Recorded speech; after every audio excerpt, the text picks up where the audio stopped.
19 बवाली गिरफ्तार, 13 गाड़ियां सीज। इटावा कांड पर जात युद्ध छेड़ने वाला कौन है गगन यादव? योगी की पुलिस ने शांत कर दी गर्मी।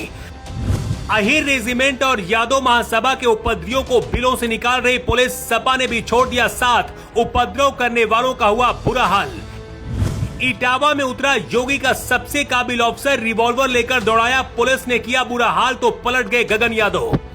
इटावा में अहिर रेजिमेंट और यादव महासभा के उपद्रवियों को लेकर राजनीति करने पहुंचे थे गगन यादव, लेकिन योगी की पुलिस ने ऐसी गर्मी शांत कर दी कि हालात कुछ ऐसे हो गए हैं। यूपी पुलिस ने ऐसी गर्मी शांत की है कि अब तो सपा ने भी किनारा कर लिया है। डांदरपुर गांव कार के काफिले से गए थे, लेकिन भागना खेतों से पड़ा। ये तस्वीरें देखिए, जहां यूपी पुलिस के एक दरोगा हाथ में रिवॉल्वर लेकर दौड़ा रहा है। इटावा के डांदरपुर गांव में पुलिस पर पथराव और तोड़फोड़ करने वाले ये वही उपद्रवी हैं जो लाइन से अब बैठे यहाँ पर दिख रहे हैं। बाकी गिनती आप कर लीजिए। यूपी पुलिस ने 19 बवालियों को गिरफ्तार किया है, 13 गाड़ियां सीज कर दी हैं, जिनमें कई गाड़ियों में सपा के झंडे लगे थे। लेकिन इटावा कांड पर जात युद्ध छेड़ने वाला कौन है गगन यादव? उसकी कुंडली पहले आपको बताते हैं।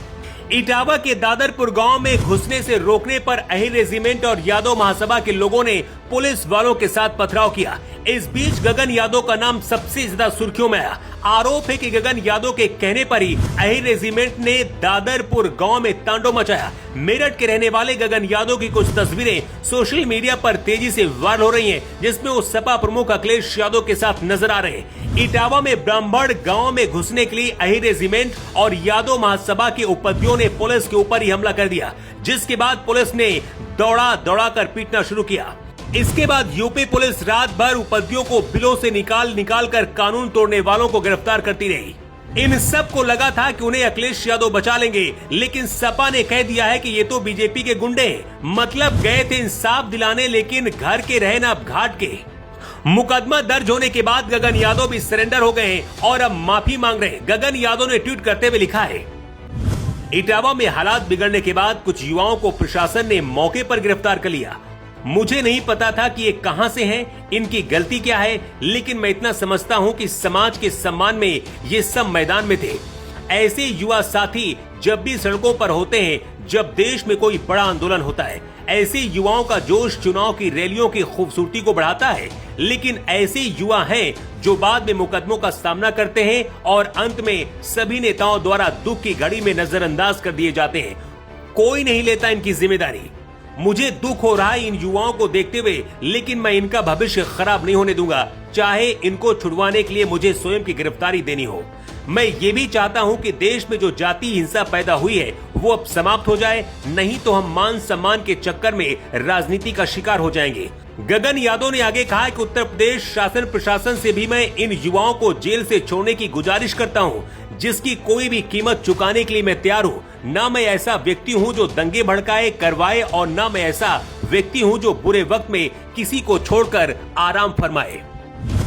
यादव कथावाचकों के साथ जो हुआ था उसकी सजा 4 लोगों को मिल चुकी थी, लेकिन इसके बाद भी जातिवाद का जहर फैलाने के लिए ये तांडव किया गया और उसका नतीजा ये निकला कि 19 लोग अब जेल पहुंच गए, 13 गाड़ियां जब्त हुई हैं और पुलिस अभी भी बाकी दंगाइयों को खोज रही है।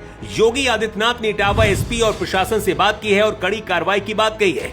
अगर भीड़ तंत्र से इंसाफ किया जाएगा तो फिर कानून का क्या मतलब है? सिर्फ वोट बैंक के लिए कुछ लोग इसे जातिवाद से जोड़कर पूरे देश का माहौल खराब करना चाहते हैं। ये बात सभी को समझना चाहिए। अपराधी किसी भी जाति धर्म का हो, उसे सजा मिलनी चाहिए। सजा कानून के दायरे में रहकर होनी चाहिए, न कि भीड़ तंत्र के जरिए। अखिलेश यादव ने मामले को हवा दी, गगन यादव ने भड़काया और खामियाजा अब ये 19 लोग भुगतेंगे। इस वक्त हालात देखकर सिर्फ यही लगता है कि इटावा में जो हुआ, इंसाफ से ज्यादा वोट बैंक के लिए दोनों समुदायों को भड़काया जा रहा है। इसलिए समझदारी इसमें यही है कि आम जनता इस बात को समझे और भीड़ तंत्र का हिस्सा न बने। वैसे इस पूरे मामले पर आपकी राय क्या है? कमेंट बॉक्स पर लिखकर आप अपनी राय जरूर दें।